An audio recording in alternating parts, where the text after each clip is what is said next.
সেনাপ্রধানকে আসলে একটা শক্ত অবস্থান নিতেই হবে, কারণ তার হাতে সময় কমে আসছে, জুলাই ঘোষণাপত্র আসছে, সংবিধান বাতিল হচ্ছে। রাজপথে সংবিধান বাতিল করে ফেললে রাজপথে আরো অনেক বিচার, অনেক প্রশ্নের উত্তরের ফয়সালা করতে চাইবেন জুলাইয়ের বিপ্লবীরা। বাংলাদেশে সেনা সদর এবং সেনাবাহিনীর কি করে, কি হতে যাচ্ছে, কি হয় এই নিয়ে জল্পনা কল্পনা উত্তেজনা যে ক্রমাগত বাড়ছে, তার আরেকটি প্রমাণ আসলে সোমবার রাত এবং সম্ভবত মঙ্গলবার রাত, মানে আজ রাতটাও সেই একই উত্তেজনায় কাটতে যাচ্ছে। দেখুন, সেই শনিবারে যখন সেনা সদর দফতর থেকে তাদের জনসংযোগ পরিদপ্তরের মাধ্যমে দুটো বিবৃতি দেওয়া হলো। একটা বিবৃতিতে জানানো হলো যে বরখাস্তকৃত সেনা সদস্যদের একজনকে দুজন সহযোগী সহ সেনাবাহিনী গ্রেফতার করেছে, যিনি এখনো কোন থানার হেফাজতে আছেন আমরা কিন্তু জানি না, সেটা একটা। এবং তারপর যখন জানানো হলো যে সেনা সদরকে ঘিরে নাশকতার চেষ্টা করা হবে, এই খবরের ভিত্তিতে সেনা সদর থেকে আসলে সেনা সদর এবং তার আশপাশের এলাকায় সকল ধরনের সভা সমাবেশ মিছিল নিষিদ্ধ করা হয়েছে।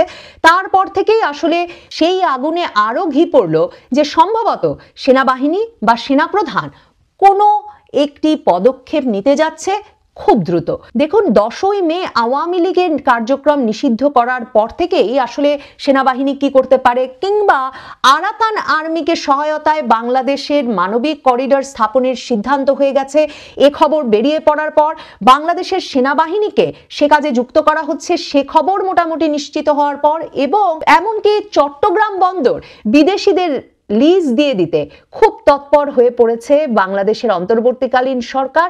এমন সব খবর ছড়িয়ে পড়ার পরেই এই তাড়না, এই খবর, এই তারা বিভিন্ন পক্ষের মধ্যে জোরদার হয়ে ওঠে যে সেনাবাহিনীর কিছু একটা করা দরকার।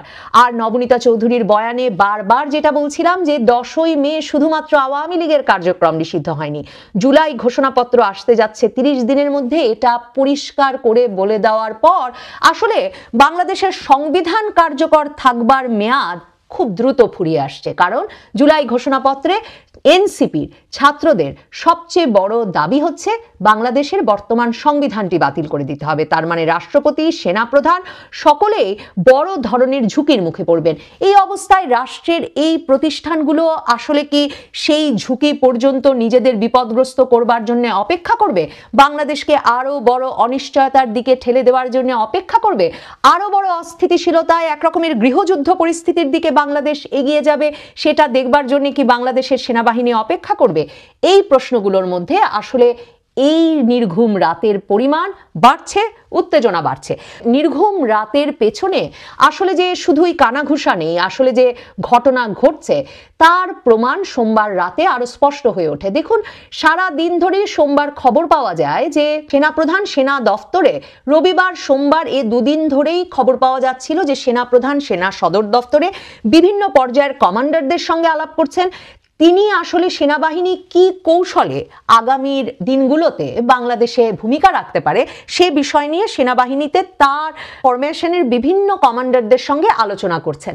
এই অবস্থায় সোমবার রাত জুড়ে যখন কানাঘুষা তুঙ্গে যে সম্ভবত মঙ্গলবার সকালেই একটা দরবার বা অফিসার্স অ্যাড্রেস অনুষ্ঠিত হতে যাচ্ছে এবং সেখানে নাকি যোদ্ধার পোশাক পরে, কমব্যাট ড্রেস পরে সেনা সদস্যদের, সেনা কর্মকর্তাদের হাজির হতে বলা হয়েছে এবং সেনাবাহিনী একরকমের প্রস্তুত যে রাষ্ট্রপতি জরুরি অবস্থা ঘোষণা করবেন এবং অন্তর্বর্তীকালীন সরকারের এই উপদেষ্টা মণ্ডলীকে পাল্টে ফেলে আসলে একটা নতুন উপদেষ্টা পরিষদ গঠন করে সেনাবাহিনী চাইছে নির্বাচনের দিকে বাংলাদেশকে দ্রুততার সঙ্গে নিয়ে যেতে, যেটা এই সেনাপ্রধান গত আগস্ট মাস থেকেই বলে আসছিলেন।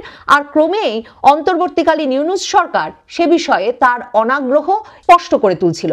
বাংলাদেশে হাসিনা বিরোধী আন্দোলনের প্রাণ কেন্দ্র হয়ে উঠেছিলেন যেই ইউটিউবাররা, তাদের দুজন পিনাকি ভট্টাচার্য এবং কনক সারোয়ার দুজনেই সোমবার রাতে স্ট্যাটাস দেন, সরাসরি স্ট্যাটাস দেন উত্তরপাড়া নিয়ে বা ক্যান্টনমেন্ট নিয়ে। তার মানে নির্ঘুম রাতের পেছনে যে সব কানাঘুষো শোনা যাচ্ছিল সেগুলো এক রকমের যে সত্যি তা প্রমাণ, তার একটা শক্ত প্রমাণ হিসেবে হাজির হয় তাদের এই স্ট্যাটাসগুলো। ডক্টর কনক সারোয়ার একটা ছবি দিয়ে বলেন যে সেনাপ্রধানের বাড়িতে মাঝরাতে 40টির বেশি গাড়িতে করে ব্রিগেডিয়ার, কর্নেল, জেনারেল জেনারেলরা জড়ো হয়েছেন এবং তারা আসলে কি নিয়ে আলাপ করছেন এই মাঝরাতে। ডক্টর কনক সারোয়ার প্রশ্ন তোলেন, কি কথা তাহার শোনে, মানে দেশ রক্ষণ না ভক্ষণ, কোনটি আসলে এই বৈঠকের উদ্দেশ্য। এরপর এই স্ট্যাটাস, এই ছবি দাবানলের মতো হোয়াটসঅ্যাপে, ফেসবুকে সর্বত্র ছড়িয়ে পড়ে এবং এক পক্ষ বলতে থাকেন যে, এক পক্ষ নিশ্চিত হয়ে যান যে মঙ্গলবারেই আসলে জরুরি অবস্থার ঘোষণা আসছে কিংবা সেনাপ্রধান হয়তো সামরিক শাসন জারি করতে যাচ্ছেন। এরকম নানা কথার মধ্যে পিনাকি ভট্টাচার্য, বাংলাদেশে গত কয়েক বছর ধরে চলমান হাসিনা বিরোধী আন্দোলনের আরেক প্রাণকেন্দ্র, তিনি ফেসবুকে তখন স্ট্যাটাস দেন যে উত্তরপাড়ায় কোনো গ্যাঞ্জাম হইতেছে না, বরং ওখানকার আওয়ামী অনুরাগী নেতৃত্ব তাদের সমস্ত আশঙ্কা, ভুলভ্রান্তি ও সীমাবদ্ধতা অতিক্রম করে জুলাই বিপ্লবের সতীর্থ হওয়ার পদক্ষেপ নিচ্ছেন। ইনকিলাব জিন্দাবাদ। পিনাকি ভট্টাচার্যের এই স্ট্যাটাসটিকে তখন ধরে নেওয়া হয় ডক্টর কনক সারোয়ারের এই আশঙ্কার জবাবে, সতীর্থ কনক সারোয়ারের আশঙ্কার জবাবে তিনি একরকমের আশ্বস্ত করার চেষ্টা করেন তার জুলাই বিপ্লবের সহযোদ্ধাদের যে আসলে বর্তমান আওয়ামী অনুরাগী নেতৃত্ব উত্তরপাড়ার, তারা তাদের সঙ্গে অ্যালাইন্ড হচ্ছেন বা তাদের পথে চলে আসছেন। এখন সত্যিই কি সেটা সম্ভব? সবচেয়ে বড় বিভেদের জায়গা এবং সবচেয়ে বড় অস্থিতিশীলতার আশঙ্কা তো সে জায়গাতেই, কারণ পিনাকি ভট্টাচার্য সহ ধরুন হাসনাত আব্দুল্লাহ সহ এনসিপির নেতৃবৃন্দ, এই ছাত্র সমন্বয়কেরা, এরা বরাবর বলে এসেছেন যে ওয়াকার তো হাসিনার পক্ষের, মানে সেনাপ্রধান ওয়াকারুজ্জামান হাসিনার পক্ষের, সেনাপ্রধান ওয়াকারুজ্জামান আওয়ামী লীগপন্থী হাসিনার লোক এবং সে কারণে সেনাপ্রধান ওয়াকারুজ্জামানকে সরে যেতে হবে এবং তাকে জবাব দিতে হবে যে কি করে শেখ হাসিনা চলে যেতে পারলো, কি করে ক্যান্টনমেন্টের ভেতর কয়েকশো আওয়ামী লীগের নেতা কর্মী এবং তাদের পরিবার আটক থাকার পর, মানে তাদের পরিবার আশ্রয় নেওয়ার পর তাদেরকে বিনা বিচারে নিরাপদ আশ্রয়ে চলে যেতে দেওয়া হলো। এই প্রশ্নগুলো বরাবর তারা প্রকাশ্যে তুলে এসেছেন। হাসনাত আব্দুল্লাহ ফেব্রুয়ারি মাসে জানিয়ে দিয়েছেন যে সেনাপ্রধান ওয়াকারুজ্জামান স্পষ্টতই একটা রিফাইন্ড আওয়ামী লীগ গড়ে তুলে হলেও তিনি চান যে নির্বাচনে আওয়ামী লীগকে অন্তর্ভুক্ত করতে হবে। সেনাপ্রধান ওয়াকারুজ্জামান প্রকাশ্যে নির্বাচন সম্পর্কে দেশি বিদেশি মিডিয়ার সামনে যতবার কথা বলেছেন ততবারই তিনি একটা অবাধ, সুষ্ঠু, ইনক্লুসিভ, অংশগ্রহণমূলক নির্বাচনের কথা বলেছেন, যেটাকে বরাবর ভাবা হয়েছে যে তিনি আওয়ামী লীগ সহ নির্বাচনের কথা বলেছেন। তো এই সেনাপ্রধান নিজে অ্যালাইন্ড হতে চাইলেই কি হাসনাত আব্দুল্লাহরা তাকে মেনে নেবেন? মানে তারা মেনে নেবেন যে এই সেনাপ্রধানও থাকবেন, তারাও থাকবেন, আবার সংবিধান বাতিল হয়ে যাবে, আর সংবিধান বাতিল হয়ে যাওয়ার পর আসলে বঙ্গভবন এর আগে যে তারা ঘেরাও করেছিলেন যে এখনই রাষ্ট্রপতিকে 48 ঘন্টার মধ্যে নাকি বঙ্গভবন থেকে বেরিয়ে পথে চলে যেতে হবে, মানে এখনই বঙ্গভবন তারা দখল করে নেবেন, সেই আন্দোলন থেকে তার মানে হাসনাত আব্দুল্লাহরা সরে এসেছেন। হাসনাত আব্দুল্লাহরা আর সেনাপ্রধানের অপসারণ, সেনাবাহিনীর ভেতরে নেতৃত্বের রদবদল কিংবা বঙ্গভবনের রাষ্ট্রপতির পদ থেকে শাহাবুদ্দিন চুপ্পুকের অপসারণ চান না, মানে তাদের আন্দোলন থেকে তারা সরে এলেন। মানে তারা যদি তাদের আন্দোলন থেকে সরে না আসেন তাহলে আসলে উত্তরপাড়ার পক্ষে জুলাই বিপ্লবের সঙ্গে অ্যালাইন্ড হওয়া কি করে সম্ভব? একমাত্র সম্ভব যদি সেনাপ্রধান ওয়াকারুজ্জামান মেনে নেন যে তিনি নিজে সরে যাবেন এবং তিনি তার সকল কমান্ডারদেরকে, প্রধান ডিভিশনের কমান্ডারদেরকেও হাসনাত আব্দুল্লাহ কিংবা পিনাকি ভট্টাচার্যদের পছন্দ মতো রদবদল করে নেবেন। সেই পথে কি হাঁটা একটা সুশৃঙ্খল বাহিনী, সেনাবাহিনীর পক্ষে সম্ভব? আর সমস্যা তো শুধু সেনাবাহিনী প্রধান বা সেনাবাহিনীর নেতৃত্বকে নিয়ে না, এই জুলাই বিপ্লবের নেতৃত্ব দানকারী পক্ষর পিনাকি ভট্টাচার্য, হাসনাত আব্দুল্লাহদের সমস্যা তো আসলে নৌবাহিনী, বিমান বাহিনীর নেতৃত্ব এবং তাদের প্রধানদেরকে নিয়েও। তাহলে কি করে আসলে হঠাৎ করে সোমবার মাঝরাতে এই প্রভাবশালী ইউটিউবাররা খবর পেয়ে গেলেন বা তারা আশ্বস্ত করতে পারলেন তাদের অনুসারীদেরকে সেনাবাহিনীর ভেতরকার, উত্তরপাড়ার ভেতরকার আওয়ামী অনুরাগী নেতৃত্ব তাদের সমস্ত আশঙ্কা, ভুলভ্রান্তি, সীমাবদ্ধতা অতিক্রম করে জুলাই বিপ্লবের সতীর্থ হওয়ার পদক্ষেপ নিচ্ছেন? মানে এই সমীকরণ কি করে মেলে? হাসনাত আব্দুল্লাহরা সেনাপ্রধান ওয়াকারুজ্জামানকে মেনে নিচ্ছেন, নাকি সেনাপ্রধান ওয়াকারুজ্জামান বুঝতে পারছেন যে তাকে যেহেতু তারা মেনে নেবেন না কাজেই তিনিই সরে দাঁড়াবেন?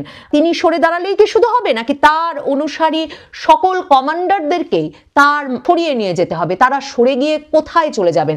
কোথায় চলে গেলে তারা আসলে হাসনাত আব্দুল্লাহরা যেসব প্রশ্ন এতদিন ধরে তাদের বিষয়ে তুলে এসেছেন সেসব প্রশ্ন থেকে তারা নিজেদেরকে রক্ষা করতে পারবে? মানে তিনি কেন রিফাইন্ড আওয়ামী লীগের কথা বলেছিলেন, তিনি কেন আওয়ামী লীগের নেতৃবৃন্দ, প্রশাসন, পুলিশের বিভিন্ন কর্মকর্তাদেরকে ক্যান্টনমেন্টে আশ্রয় দিয়ে নিরাপদে পরিবার সহ চলে যেতে দিলেন, মানে কেন হাসনাত আব্দুল্লাহদের হাতে তুলে দিলেন না? এমন নানা প্রশ্নের উত্তর কি করে দেবেন সেনাপ্রধান ওয়াকারুজ্জামান? সেনাপ্রধান ওয়াকারুজ্জামান কি আবার সেরকম একটা পরিস্থিতি তৈরি করবার পথ করে দিতে পারেন? আসলে সেই ঝুঁকি, সেই নিরাপত্তাহীনতা কি বাংলাদেশ আরেক দফা সইতে পারবে? এই প্রশ্নগুলোর উত্তর না জানতে পারলে বা এই প্রশ্নগুলোর যুক্তিসঙ্গত ব্যাখ্যা যেহেতু পাওয়া যায় না, সেহেতু ধারণা করা যায় সেনাপ্রধান আসলে কোনো একটি শক্ত পদক্ষেপের জন্যেই জেনারেল, ব্রিগেডিয়ার, কর্নেল মানে সেনাবাহিনীর ঊর্ধ্বতন কর্মকর্তাদের সঙ্গে ক্রমাগত পরামর্শ করছেন। আরেকটা খুব ইন্টারেস্টিং, আরেকটা খুব কৌতূহলোদ্দীপক ব্যাপার সেটা হচ্ছে, দেখুন শনিবার রাত থেকেই বারবার খবর বের হচ্ছে যে সেনাপ্রধান কি জানি করতে যাচ্ছেন, আওয়ামীপন্থী এই সেনাবাহিনী না জানি কি করে ফেলবে, এবং সারা ঢাকা বিশ্ববিদ্যালয়ের হলগুলোতে নাকি এনসিপি সহ তাদের সমর্থক যে তাদের সমর্থক বিভিন্ন ছাত্রদের সংগঠনগুলো, মানে শিবিরের কথা এসেছে, তাদের নেতৃবৃন্দ মানে যারা হাসনাত আব্দুল্লাহর ডাকে যমুনার সামনে গিয়ে হাজির হয়েছিলেন আওয়ামী লীগের কার্যক্রম নিষিদ্ধের দাবিতে, সেই কর্মীরা, সেই নেতৃবৃন্দ নাকি সম্পূর্ণত প্রস্তুত আছেন এবং তারা নাকি যে কোনো সময় সেনাবাহিনী কিছু করছে বা সেনাপ্রধান কোনো সিদ্ধান্ত নিয়ে ফেলেছেন এমন খবর পাওয়া মাত্র রাজপথে নেমে আসবেন। শনিবার থেকেই বারবার খবর আসছে শুধু যে সেনাপ্রধান কিছু করলেই তারা রাজপথে নেমে আসবেন তাই নয়, তারা হয়তো জুলাই ঘোষণাপত্র দ্রুত ঘোষণার দাবিতে কিংবা বঙ্গভবন থেকে রাষ্ট্রপতি শাহাবুদ্দিন চুপ্পুকে অপসারণে হয়তো বঙ্গভবনের সামনে গিয়েও তারা লাগাতার আন্দোলন শুরু করতে পারে, যে আন্দোলনে তারা তাদের দাবি না আদায় হওয়া পর্যন্ত রাজপথ ছাড়বে না, যেমন তারা যমুনায় চলে গিয়েছিল আওয়ামী লীগের কার্যক্রম নিষিদ্ধ করতে।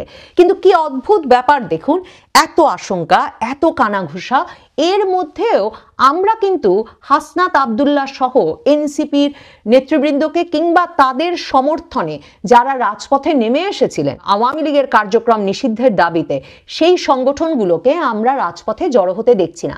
তার মানে কি রাজপথে জড়ো হলে তারা পুলিশ, সেনাবাহিনী সহ আইন শৃঙ্খলা রক্ষাকারী বাহিনীর যে প্রোটেকশন, যে সুরক্ষা পাচ্ছিলেন এর আগে পর্যন্ত তাদের প্রত্যেকটি আন্দোলনে বা তাদের প্রত্যেকটি মববাজিতে, এবার কি তার মানে ইঙ্গিত এই যে তাদেরকে কোনো সুরক্ষা দেওয়া হবে না, বরং তাদের উপর আইন শৃঙ্খলা রক্ষাকারী বাহিনী এবার রাজপথে নামলে ব্যবস্থা নেবে? মানে তাদের কাছে কি এই বার্তা পৌঁছে গেছে বলেই তারা রাজপথে নামছেন না? এত কানাঘুষো, এত রকমের গুজব চারদিকে, কিন্তু আমরা এমনকি ফেসবুকে হাসনাত, সার্জিস, মাহফুজ আলম কিংবা নাহিদ ইসলামকে কোনো কড়া বার্তা দিতে দেখছি না।